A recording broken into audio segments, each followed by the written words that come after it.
Hello, everyone, and welcome to the Patent Literacy Symposium, and this session, Transitioning from Word Walls to Sound Walls, Why We Should and How to Do It. My name is Kim Jenkins, and I'm joined by my colleague, Pam Kastner. We are excited to facilitate this session for everyone. Before we start, we have a few housekeeping things to review. You can access the presenter handouts for this session, the presenter bio, and the conference schedule on the Patent website, and the link will be provided in the chat. Just as a reminder, the session will be recorded and it is 75 minutes in length, which includes a 15-minute question and answer period. To access closed captioning, click on the icon CC Live Transcript on the Zoom control panel. If you experience technical difficulties, please go to the technical support areas above the schedule on the symposium webpage. Because this is a webinar, microphones have been muted and your video feature has been turned off. We would love you to tweet out or share on social media if you are learning what you are learning from the Literacy Symposium. The hashtag for the symposium is hashtag PatentLit2022. And now I would like to introduce you to Mary Dahlgren and Katharine Pace Miles. Hi, Kim, and welcome everyone this morning. My name is Mary Dahlgren. So excited to have you all here. Katie is going to be joining us shortly. There's some tech difficulties, but she'll be in and be able to connect with us before too long. I just have to say, there was somebody just posted in the chat that they put up a sound wall last year, but they didn't do it justice and they can't wait to learn more. But I just have to say, yay, because you made that transition from the word wall to the sound wall. And that's a tough thing to do, to just really say, okay, I'm going to try this. But we're going to talk about that today and why it's valid, why it's so helpful for students. And I'm going to take off with this, and then crossing my fingers, Katie will be here when it's time for her to talk about the data and the work that she's been doing.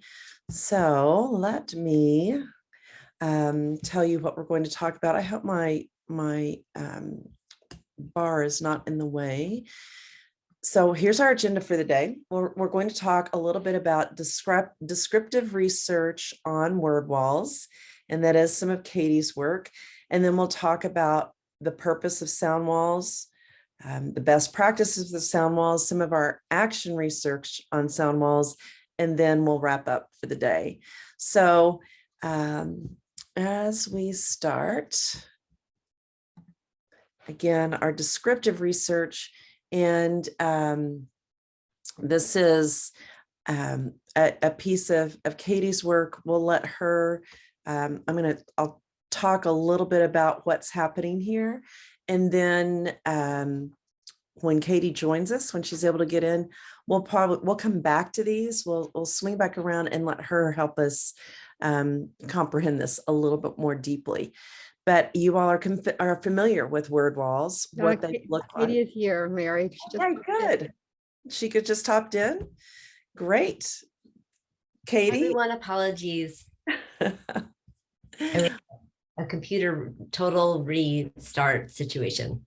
Oh my goodness. We are so glad you're here. I've just kind of started in and went through the agenda briefly. So I said we would talk about the descriptive research on word walls. So if you don't mind jumping in and talking a little bit about this, Katie, that'd be great. Great. So I started this work a few years ago I'm in Brooklyn, New York, and I am at Brooklyn College, which I'm sure Mary had mentioned. I researched the development of early literacy from pre-K to second grade. And I've been interested in word walls for quite some time. It comes out of my own teaching as a kindergarten teacher, second grade teacher, and then third grade teacher. So a few years ago, with my grad students, we started looking at word walls around New York. We wound up with 46 word walls that we analyzed. We took these 46 word walls and we looked at all of the high frequency words. And that's another line of research that I do a lot of work on high frequency words and the decodability of high frequency words. We looked to see, and if Mary, you'll click again, you'll see the two questions that come up here. In a nutshell, we were interested if whether the words that were posted on these walls had reliable graphophonetic connections. or reliable letter sound connections. In other words, are they decodable? If they're decodable, why post them? Why don't we work with the sounds that we know and the letters that match those sounds? Also, the rationale would be, if the best way to store words in memory is to go through a phonic blending phase, working with that word, phonically blending the word, analyzing the word, when what we see with word walls is we post them, and oftentimes they're stagnant on those walls. Not a lot of work going on with those words, except for going up and copying the word or whatnot. Again, this is anecdotal from what we were seeing around New York. So when we looked at across these 46 word walls, there were 2,000 something words that were on these word walls. We wound up coding 1,800 words for reliability, letter sound reliability. And Mary, you can go to the next slide. What we found was that the overwhelming majority are what I call regular or temporarily irregularly spelled. Regularly spelled means that for those kindergartners, I should clarify these were kindergarten word walls, for those kindergartners, 38% of the words that were posted, they could decode, or they should be able to code based on what was being taught that school year with letter sound relationships. 41% had a reliable letter sound relationship that they would learn quite likely in first grade or second grade. And then 21% were truly irregularly spelled. So you can collapse over the regularly and temporarily irregularly spelled, and you'll see that 79% of the words, the overwhelming majority, had letter sound relationships that we could work with in a reasonable way. Even if it was a moment in passing, we're like, oh, you didn't learn TH yet, but that's going to make the sound, or voiced or unvoiced, whatever's going on in that word. And so this led me on this journey of thinking more and more about word walls, what we're doing around New York with these word walls. And I eventually came upon Mary's work. So, yeah. Okay. So, and Katie, I'm thinking about that temporarily irregular in kindergarten. I think of words like is and as, right? And that would be temporarily irregular until you've taught that the S can also represent the Z sound. And thinking about, well, I can teach those words, I can talk about that. My students might not know it yet, but that's part of my phonics instruction also. Absolutely. And so here's another example of those high frequency words. And one of my favorite examples, I ate some of the pie. And the student in this sample was actually my daughter when she was in first grade. And I asked her, I said, Kristen, why did you write there? And she said, Mom, I kept saying in my head, I ate some of the pie. And she said, I knew it wasn't A, but I couldn't figure out what to write there. And I think that one, she was able to articulate to me why she did that. And, but realizing as teachers, how frequently we de-emphasize words in spoken language, and these high frequency words, a word like of, you don't emphasize that in spoken language. I ate some of the pie would sound strange. So the importance of also, and Katie can speak to this a little bit about why those high frequency words that are very abstract, they're function words, they need to be in phrases or sentences when introducing them. And this will come up again. And where would you post this on a sound wall? We'll talk about that in just a little bit later in this session. Mary's teeing me up to say, I have this other line of research I have on high frequency words with Dr. Linnea Airy, my mentor. She did work, some research actually back in the 70s on how these function words, these words that require syntactic context in order to understand what the word is, how they are so elusive to emergent readers. So Dr. Airy did that work. And then many years later, I conducted a study with Airy around the function words that are all over these high frequency word lists and how they're just so difficult for the students, even though they're shorter words, they are considered at a lower grade level. When you look at the Dolch and the Fry list, they are actually more difficult for children to learn how to read and spell. Mm-hmm. So a part of that analysis, so first we looked at whether the words posted on those word walls were decodable. Once we were like, well, they are quite decodable. What else is going on with these word walls? We found an alarming situation, which was that, and this is just a sub-analysis of what we have here. Under many of the letters, there were multiple sounds posted. And you could see here that letter A has 7 different sounds that were represented. So you see the sound in IPA and then the frequency, the count at which that sound of A was represented. A, E, O, and Mary will tell you that the vowels can be the trickiest to deal with on these word walls, and that's why we're going to advocate for sound walls. This was quite alarming. And when we go to the next slide, I'm just showing you here an example of one of the word walls. This is just one word. So the previous slide showed a sub-analysis of frequency counts of how often we were seeing these different sounds. This is just one word wall. On this one word wall, we have 6 different phonemes represented under the letter A. And we have 5 different phonemes represented under the letter O. And I'd like you all just to do the O column with me. The A column is a little trickier because I took the names off so we wouldn't be able to recognize the names on this word wall, but A had these names that created quite a lot of complexity with the phonemes. For O, these are just high frequency words. So I'm going to say them and say them with me. Let's really exaggerate that first sound. So there's on, one, or, our, out, other, of. Right? So if you're an emergent reader and you're trying to figure out what O, the sound of O, I think this would create quite a bit of confusion. So Yes, yes. Amazing. Hang on. Sorry, I'm not a great navigator when it comes to these things. So just building off of that, and one of the slides here, the slide here talking about the limitations of letter names. So word walls tend to be organized around the 26 letters. And that's the way that we've always approached things in classrooms, especially in beginning reading instruction. So thinking about why these limitations of letter names for word walls. Well, looking at the posted under the letter T, we have the name Travis. So that does begin with the t, t, t sound, but there's this disregard for sound, as the second bullet says. We have the words they, that, their. What sounds, and this is there on in the right-hand column. Those sounds are all a th sound. Then we have the word together and toy. So we have a variety of sounds going on.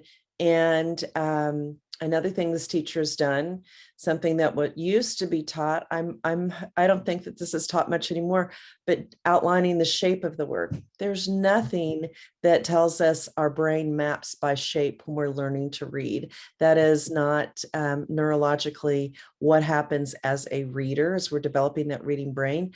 I need to know about the speech and the print, how to match that sound to print. So thinking about, what would I do with the words they, that, their, and this if they're not going to go under T? So we'll talk about that in a little bit too. So now we're going to move into that purpose of sound walls and what is our rationale? Why have a sound wall? And the point that I was just making with those letters and why thinking about letters, it's just not enough, because our speech system is different from our phonics system. Our speech sound system has 44 sounds in it. We have 26 letters that we start off with in kindergarten, but there's over 200 different ways to spell that sound. So using the 26 letters for a word wall is inadequate. And another tricky thing that happens in our spoken language is the sounds, they're merged together. So it makes it difficult to identify single sounds. Thinking about a word like, I'm going to use the example as in educate. You hear that j sound right in the middle of that word. Those sounds have merged together. There's a term for that. And co-articulation and affrication of speech sounds, but understanding if I know the individual sounds, it's going to be easier to identify and pull them out and to talk about them later when, as my students start to develop an awareness of what's happening in our spoken language and that speech to print, all the different patterns that we might use to spell those sounds and why that's challenging to begin to figure out. Because again, I have to make the point, word walls tend to be pretty much pure memorization, as opposed to teaching, how does the language work? What are the foundational skills I need in place in order to become that proficient reader by the end of second grade and certainly into third grade?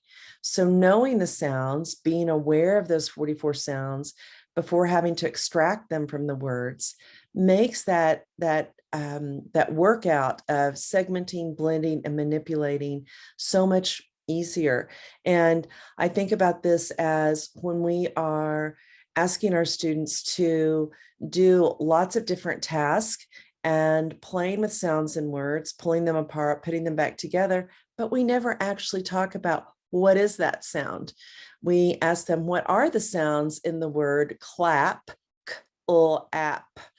But what if I'm an English language learner? I don't even have all those sounds in my language. How can I actually identify and pull them apart? How about if I teach them what those sounds are? What's the k sound? What's happening when I make that sound? The final sound in clap, the p sound. What sound is that? Why is that difficult for my Spanish speakers? Because the p sound never comes at the end of a word. So helping them to understand, you might have that sound in your language. In English, we have many words that end with those sounds. We're going to talk about that from the beginning with sound wall instruction, and then throughout the year for our students to reference those pieces. So if the sounds are stored inaccurately, that's also going to cause a breakdown. And we know we've seen children who have inaccurate storage and they can't say words like cinnamon and spaghetti correctly, but they also mix up other common words. So that importance of I need the storage, I need to say the word, pull the word apart, put it back together, but that awareness of what are the sounds in each words. So we have a template for organizing the phonemes because, again, back to bullet point number 1, the first bullet on here, speech sound system, 44 sounds, and we have a template for organizing those sounds as opposed to the 26 letters. So we'll look at the articulatory gestures based on that template. And this is these are slides from the work that I do through tools for reading, but I did not create the organization of these charts. And so that's one of the things that I think that it's important for people to understand. A sound wall is organized by a consonant chart and a vowel valley. So we have two things going on here. And on the left-hand side where you see the consonant chart, there's a reason for that arrangement. It's not enough just to post all 44 speech sounds. We need to arrange them in a specific order because of the articulation, where children have confusions. So on the consonant charts, moving from the front of the mouth, where you'll see the labels at the top, the lips together, your teeth on your lips, your tongue between your teeth, the tip of the tongue raves to the bump behind the top teeth. My lips are rounded, my tongue is pulled back. We're moving further and further back into our mouth. The back of the tongue is lifted, and then the sound is in the back of the throat. There's a reason for that arrangement through speech pathologists and linguists that have helped us to understand how those sounds are produced. And also thinking about when small children begin to learn sounds, they start repeating the sounds that are at the front of your mouth. Ba, ba, ba, ma, ma, ma. You'll notice those are in the first column. Most of our children, the next to the last column, they don't start saying k, g early on. Those sounds are at the back of the throat. You can't easily see them. These are not things as teachers that most of us have ever discussed or spent any time thinking about. We're giving another foundation, a layer to the phonetics of the language to inform the phonological awareness and specifically phonemic awareness instruction. And then the vowel valley, going from that tight smile, that E, and our mouth drops down bit by bit as we get down to that most open ah, and then our lips round as we close. So there's 18 vowel sounds there, and teaching those sounds for our children. And I think this is a little bit overwhelming for teachers to think about. As kindergarten teachers say to me, you want me to teach all 44 sounds, but I don't teach all that print in kindergarten. You don't teach all that print. You do teach them to segment and blend words, and you can easily teach a kindergartner, and probably do teach them to segment a word like book, k, right? What's the middle sound? Well, I don't usually teach my kindergartners oh, but I am going to talk about what's happening with my mouth when I make that sound. I'm preparing them. I'm laying that groundwork, thinking about the brain, those neurological networks, laying the groundwork, creating that Velcro. So I have that sound. Once you start to introduce oh as a spelling in first grade, I already have a place to put that sound, to classify that. So that's that shift. It's a challenge, but something to consider. And then a little further into our best practices here, implementing that sound wall and helping our students to move to connect phonemes to graphemes, because we know if we have to teach the sounds, and I can do those introductions relatively quickly, I can start to get my students to notice what's happening with your mouth, your tongue, your teeth, and your lips. And but then I also need to bring the print in, because it's not actually reading if I don't have the print, right? So I need to have both of those pieces to come together in order to develop that proficiency in reading, but those beginning mapping the speech to the print. So I'm going to talk a little bit more. There's a couple of slides that talk about that we have to show you images, planning for organizing letter sound letter correspondences. I'm just trying to get through so much information here. Yeah, so Carol's just asked a question. Do we actually teach all the sounds in kindergarten, even though we don't teach the print? Yes, you teach all the sounds. Your students come to you speaking with all the sounds. And as I said, you can segment a word like boy, boy, but you're not going to teach OY in kindergarten, but I can learn oi. I already say the word boy. So why wouldn't I draw their attention to oi? Oh, look, that's fun. My mouth moves twice when I say oi, oi. Kids love to play with that. So once I've started thinking about that sound, again, when you introduce the OY spelling late first grade, I already know I already have a place to store that print because I have that sound. And we tend to skip over sounds, or skip over, the sounds, and go straight to the print.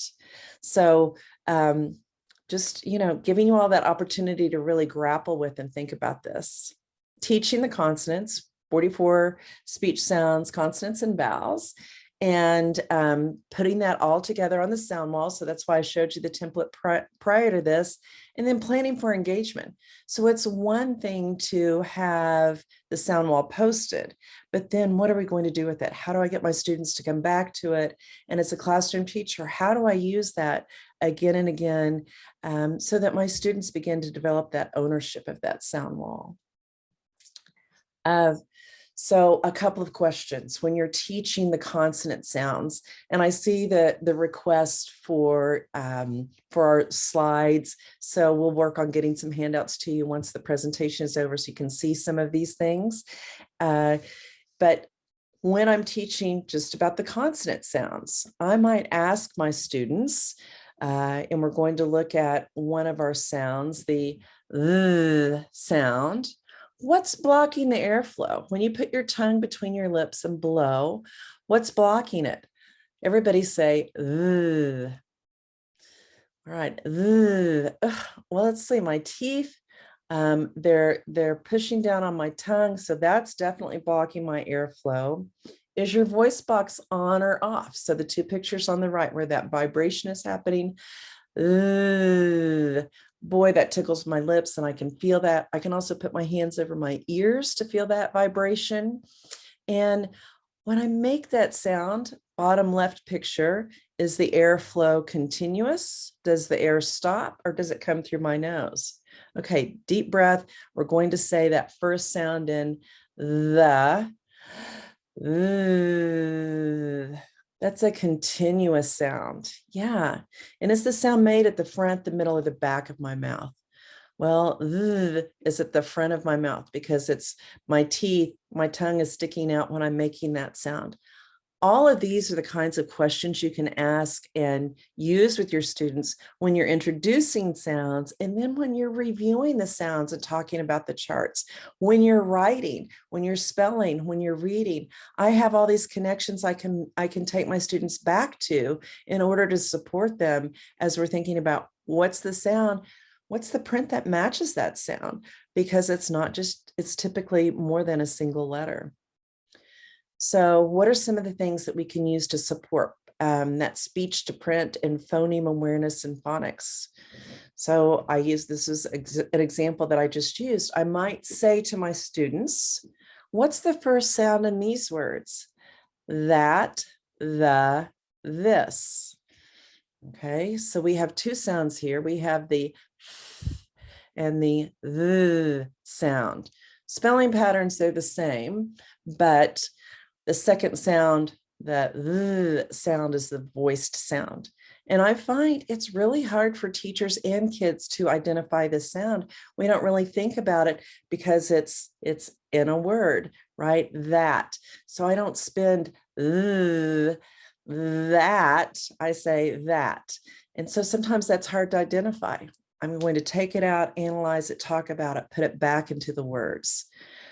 How do I spell that sound? So here's how we spell it. We have a keyword feather, and we have digraph th. So notice on the card up here, we have the sound that's in the virgules, and that's really there for the teacher, not so much for the students. These images in most of our core reading programs, we'll see some pictures there, have our digraphs on cards. We used feather because it's hard to find, you can't put a picture with that or this. We also want to think about phonics. I put in just a little image of our instructional cards that we have that talk about what are other words that have that voice th in them, and that this is a digraph, understanding what that is. All right.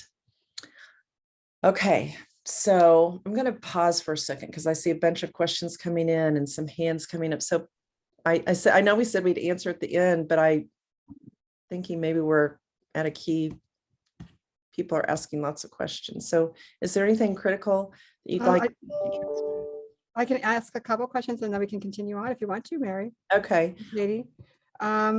Question. So we teach in kindergarten, we teach all the sounds, even though that we don't teach all the phonics graphemes. That was a question. Yes, we absolutely do. We teach all the sounds, and our children come in speaking with the sounds. They're using all their sounds and those sounds in the spoken language. We're creating an awareness of what those sounds truly are, taking them out of words and putting them back in. And Mary, I just want to add to that. One thing I do with my grad students who are often also overwhelmed by getting a semester's worth of like reading science coming at them, reading science aligned, science of teaching reading coming at them.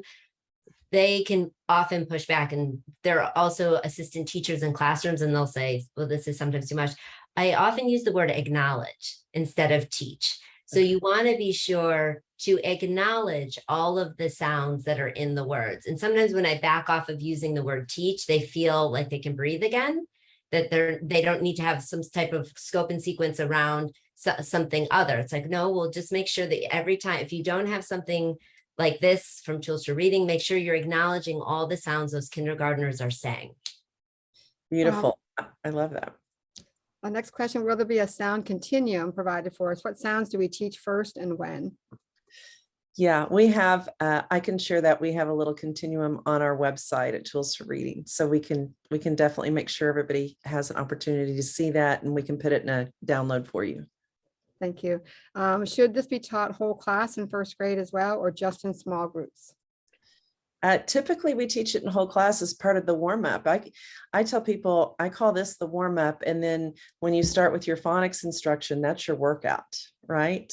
So I got to do my warm-up before my workout. And I answered that in the chat too, Mary. I Okay. said whole group Fine. too. And then I said small, you always want to bring it back into small group and do your practice, reteaching, review, extension for some students. So it's both.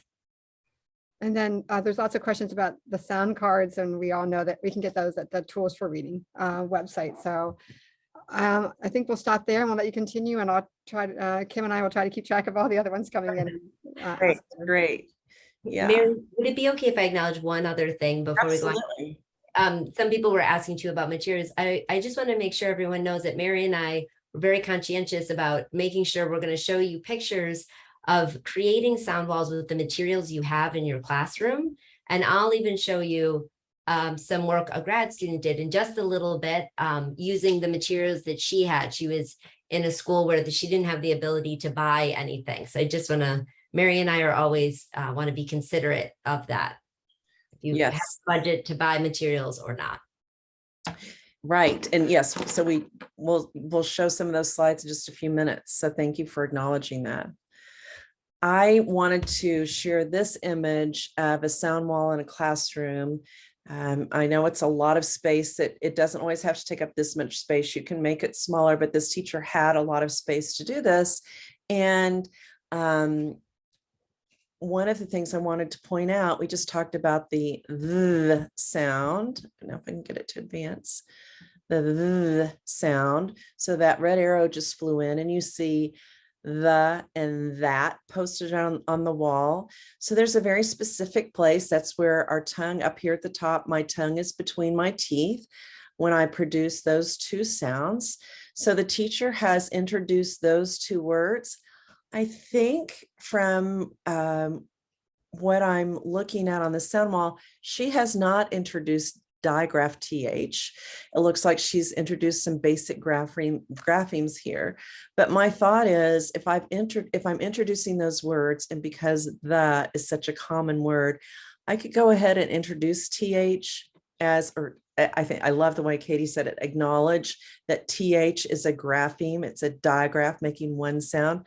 I can tell my students that. I don't have to hold them accountable for spelling and reading with it yet, but they're going to have multiple opportunities to see that spelling. So I'm going to put that in a very specific place with the card.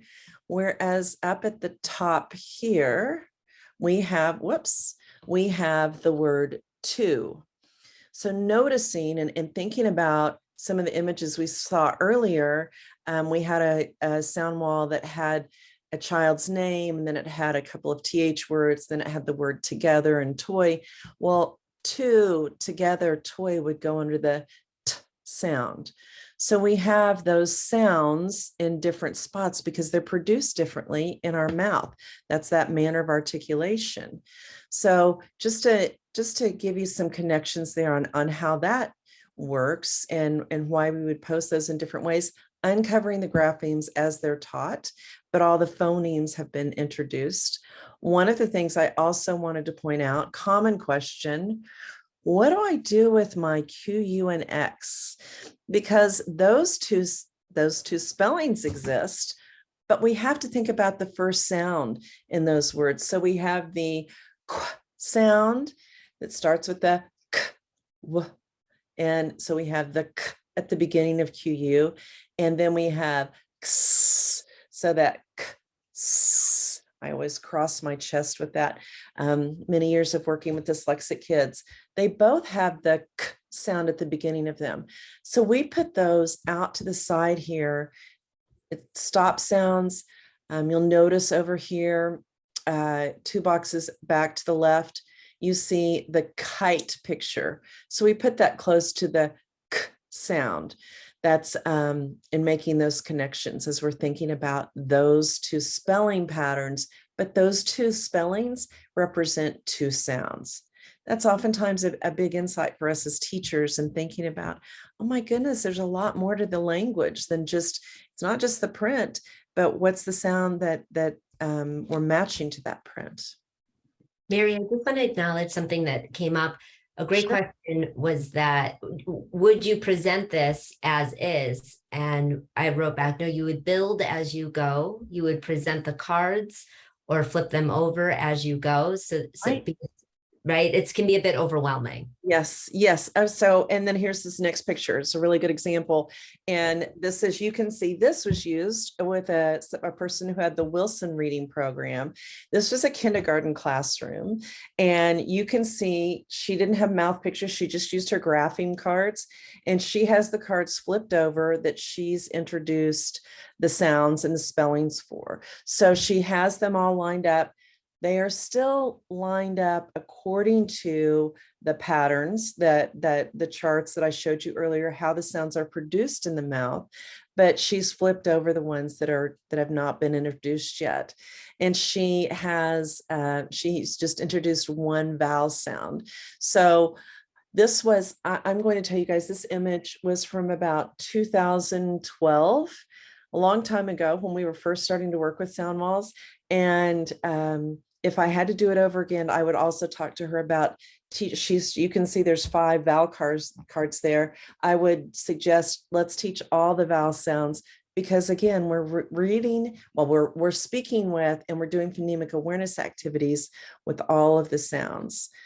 There's a couple of other things that I would point out too, and we'll see this on other sound walls. If you look at the C, cat, k card, you'll notice the children's names on there. So Cheyenne doesn't have a k sound. Christopher doesn't have a k sound, and neither does Christian. I take that back.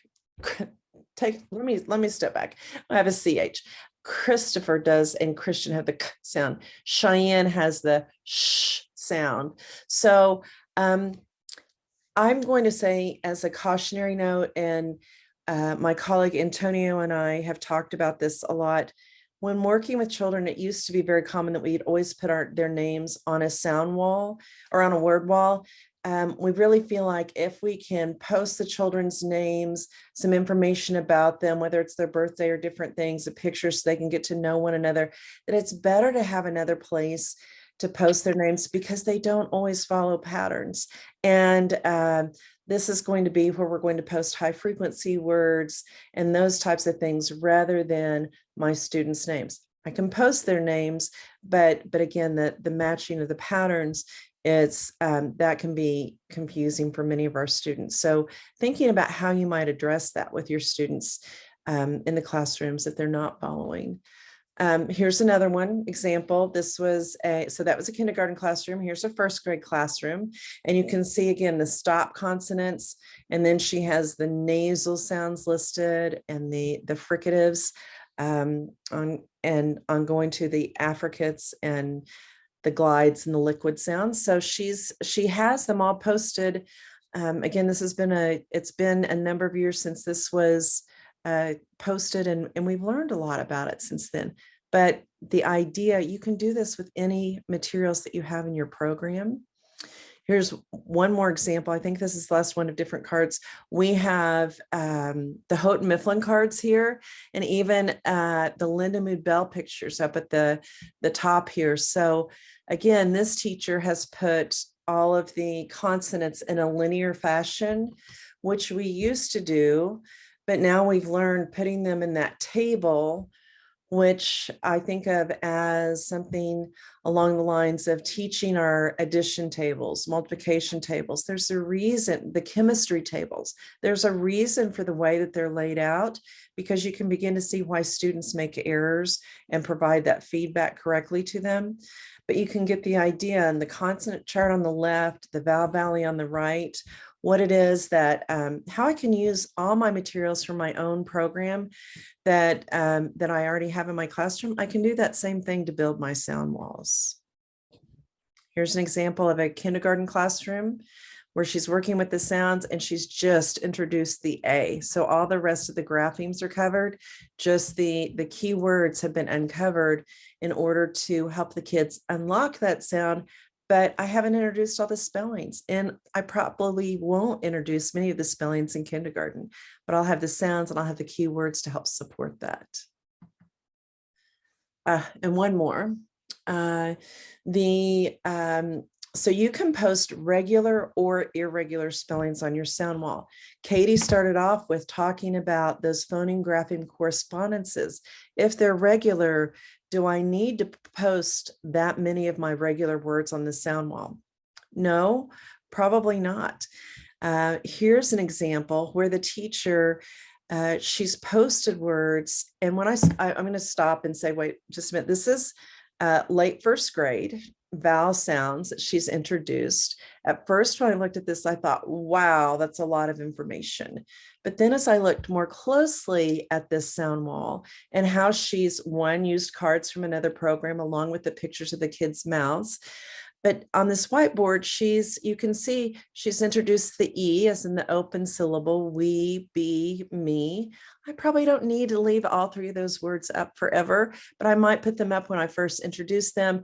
And then the expectation is that my children learn those spellings.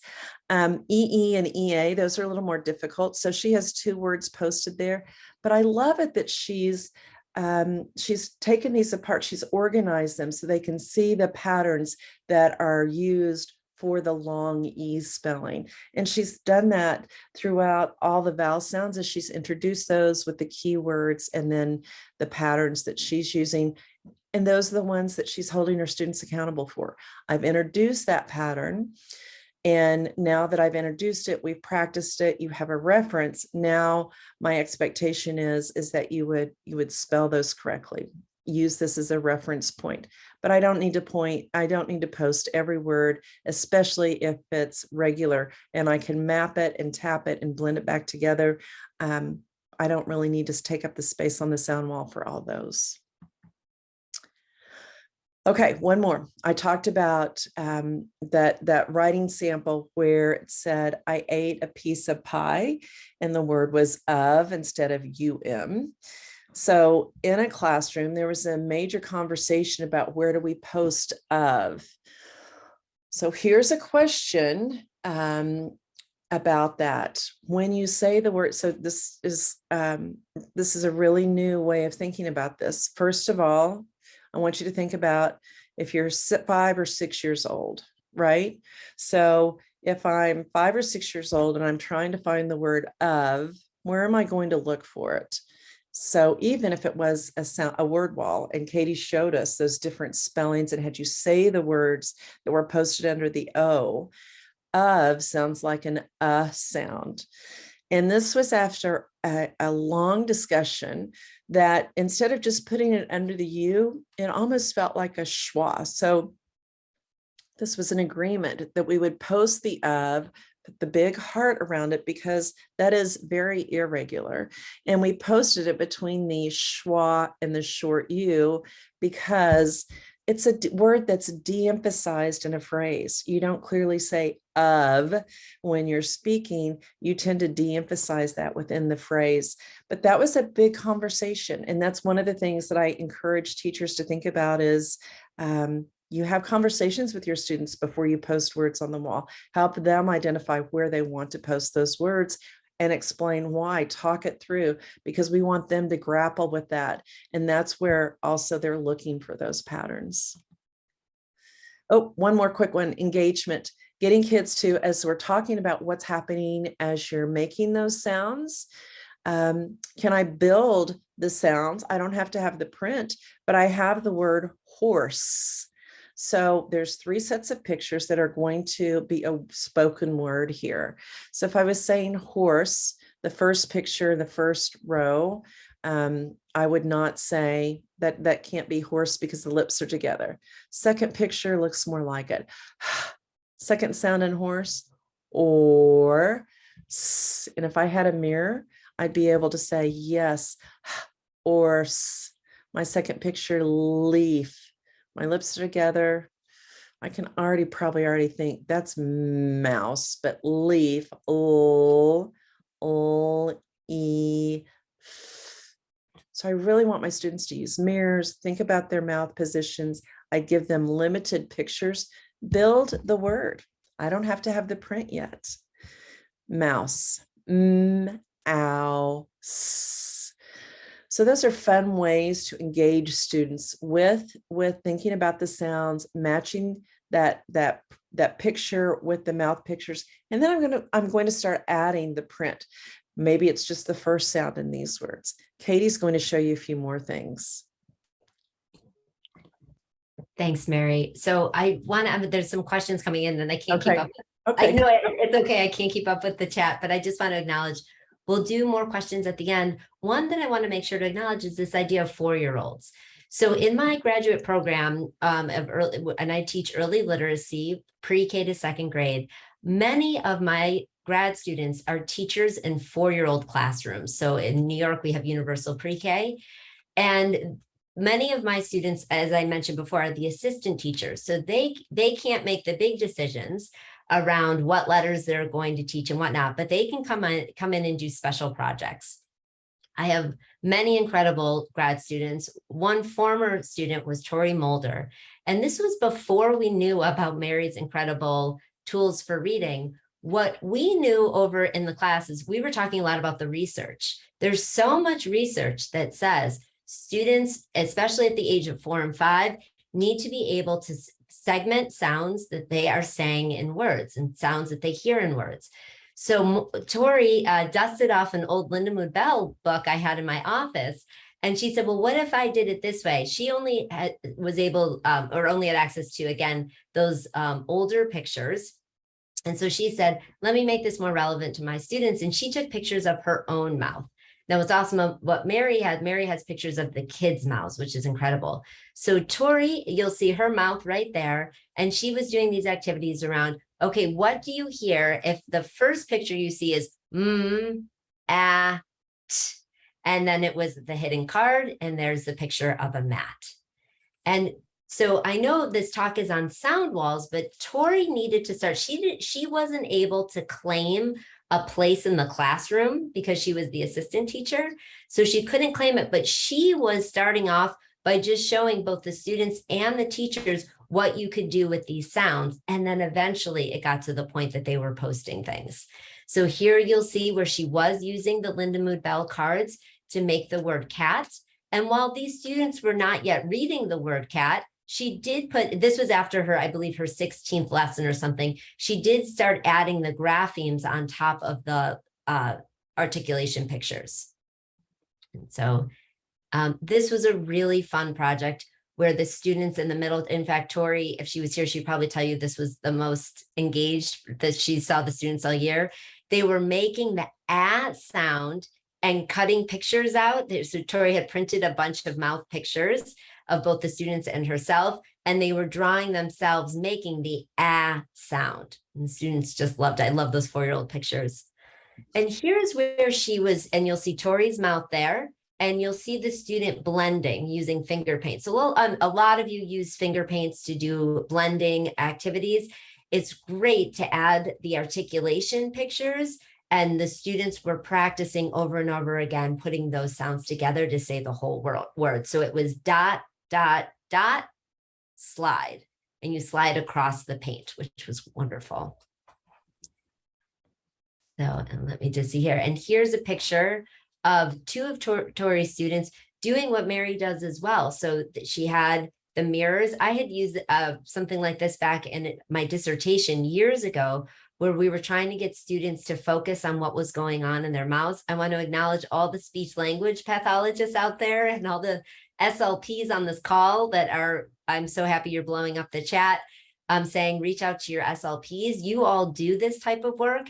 As a teacher, I was not trained to do this, but I found my way into it, where you have the students see their mouth making different movements, as Mary has taught us, And these students were just looking for the initial sound, and then you'll see the pictures in front of them, and they were trying to find the picture that matches that sound that their mouth is making. So Mary and I put these engagement slides in just to say it's highly, highly engaging. So what we did here is action research is that, you all do it every day in your classrooms. When you're in a grad course, oftentimes you have to do an actual action research project. Or if you're consulting, as Mary and I do with a district or something, you might be doing an action research project with that district or with that school or with a set of classrooms. So Tori went on and became so enamored with this because she saw it working. Again, these are 4-year-olds. So Tori took a group of 7 of her pre-K students. This was in Brooklyn, and this was a low-income pre-K center. She conducted 16 lessons over 8 weeks, highly engaging lessons, many of which you saw on the other slide. She was training students around sounds with articulation pictures, sound picture matching, initial and final sound segmenting, and then she got her way and made her way into the word building, where she was having students find all 3 cards to make the word cat. So of course, there's this progression that we know from the research of your phonemic awareness skills. What we found, forgive the slide, Mary, this is part of our technical problem this morning, right, Mary? Oh, sorry, yes. Forgive this slide, but focus on the ones that are in front. So what you'll see here, and we don't have to spend too much time on it, is that we have we don't have a control group here, but we assessed these students pre, mid, and post. And we assess them on their initial sound segmentation, their phoneme mapping, and then their letter sound skills. And so you'll see, so if you look at the blue, you'll see the blue bar increasing. It's from 8 to 46 to 50. So that's an initial sound. So remember, there were only 16 lessons conducted, and there was not much else going on in the classroom around phoneme mapping, phoneme segmenting, anything like that. So, it's not an experimental design, but you do think like, well, there's probably something good going on here. For phoneme mapping, you'll see it goes from 24 to about 49, all the way up to 74. So 74% proficiency on our task. So students were really climbing with regards to their ability to map these phonemes. And then the letter sounds went from 7% up to 25%. So a nice increase there as well. And we just mapped the trajectories down there with the line graphs. So again, forgive the slide. We had this, again, this is action research. So I usually will run studies with a large N being number of participants, and we'll be doing sophisticated statistical analyses. This, though, you need these types of action research, these pilots, to know that you should go on to do a large scale study. So I cannot emphasize the importance of the action research. Tori had so much fun, number one, doing that work, and she saw such growth in her students. She wound up moving to Minneapolis for a year. She's now back in Brooklyn. But in her year in Minneapolis, she was able to work with another group of 4-year-olds. This time she was working with 15 pre-K students. This was at middle to upper middle class private preschool. All the students in the previous group, we had native English speakers and students who were learning English as a second language. In the Minneapolis Action Project, we have all native English speakers. This time I coached Tori to divide the students into 3 groups. So she had a group where she was teaching, and we only do this for a moment in time. So you'll see 16 lessons, and then she gives all the students everything, especially whatever worked best, then all the students get that. But often in research, we have to do this where we divide students up into groups to see what actually makes a difference. She had a letters only group. Thanks, Mary. She had a letters only group, a letters and articulatory pictures group, and a control group. And if any of you out there know the research, Airy and Boyer and Airy have a really well-regarded study where they did something similar. So we were doing this on a much smaller scale. Tori had 16 lessons this time over 4 weeks. Her focus was phoneme isolation, segmentation, and blending. Okay. And this is what the other side was supposed to look like. So we know how to make them. Here we're able to look at the control, the letters only group, and the letters plus articulatory pictures group. And you could see the pre-test scores. So we have to acknowledge in the pre-test, the letters and pictures group, we randomly assigned the kids to these groups. The letters and pictures group were slightly stronger on that pre-test. You see the 28% in the control, the 37%, and that's just how our random assignment came out. You will see this tremendous growth that happened with the letters and pictures group over only, again, 16 lessons. So those students are up to 92%, and you do see this difference between the control and the letters only group. Another way to visualize it is down below with these growth trajectories. So I just say there's something here. And the 4-year-olds had a great time doing this. So we are continuing on in our work. Now, Tori and Mary and myself are all working together to see what kind of research we can put forth and what supports we can give for teachers, especially down to the 4-year-olds. Yeah, the 4-year-old range. Yeah, I think it's just so amazing that that 4-year-olds, that we are showing that data is really supporting the idea of, I'm teaching about the sounds and then I'm adding the print, but those two together, the power that those carry, when you look at this bar graph on the far end, it's just, kids can do this. They're sponges. They want to learn. And I think one of our challenges as teachers, and I was kind of scanning through the chat box, just getting your head around teaching about sounds at that level, the articulation, and adding the print to that, teaching sounds before. And that's what we do with phonemic awareness activities. We're playing with sounds. We haven't taught them to read all the words that we're doing phonemic awareness activities with. We just haven't really thought about it as intentionally as we're suggesting that you try here. So here's just one more example from the action research from a classroom in 1st grade, and the amount of growth that this teacher had with her students just from fall to winter. And this was from a classroom in Alabama. The teachers were really surprised that they were seeing such incredible growth by just adding. They weren't using any other phonemic awareness program besides the articulation pictures, describing that.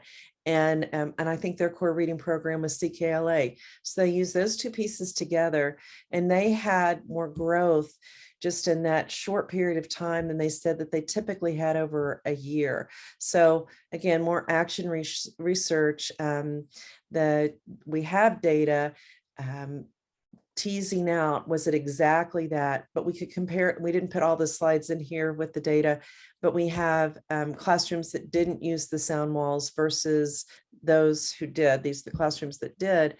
And we can see that there was significant growth over that short period of time. Teachers even saying by January and February, we have kids that we thought we were going to have to identify or put on a plan. They're all starting to read. So there's something in this talking about the sounds, helping kids to develop that awareness of the sounds at a different level than we've always started it. So in closing, it's a lot of information, and we want to save time to answer questions because we know there's lots of questions, really great questions. Does your word wall sound wall clarify or confuse letter sound relationships? So really thinking about that. Is it confusing for students when you have the word one, the number 1 posted under the O? Is that confusing for kids? And if you have the word of posted under O, is that confusing or clarifying? Or if we posted it under the sound that was represented? Are you actually teaching all 44 speech sounds intentionally, really thinking about those sounds and working with your students to analyze and develop a deeper understanding of those? What materials do you currently have for a sound wall? And our hope as we prepared this presentation was that you would get to see classroom materials that we see from core reading programs that you can use. You don't have to buy something extra special, but you can use your resources. It's thinking about how do I structure those? So I'm teaching with fidelity, but I'm using them even more effectively and efficiently than I realized I could. What materials do you still need? Is there something that you've realized my core reading program doesn't even have phoneme grapheme cards like that? So what might I want to use in order to support my students?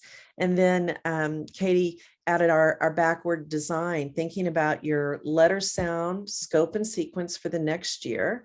And how will you build a sound wall to strengthen your learning? So introducing all those sounds and then adding the print. And this is, I say to teachers all the time, you add the print according to your phonics scope and sequence. So considering that letter sound scope and sequence for next year, but what sounds are being left out because I'm not teaching the print yet. But do my students need those sounds? Yes, they do. So I will add a scope and sequence chart for sounds that we recommend. And I can say you can teach the sounds in the first semester, definitely in kindergarten. And you can do an even shorter review of those sounds in first grade. And Katie's just shown us pre-K. I can start teaching those common sounds that I'm working with my pre-K students. So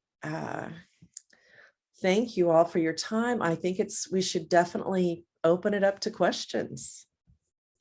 Okay, thank you. Yes, we have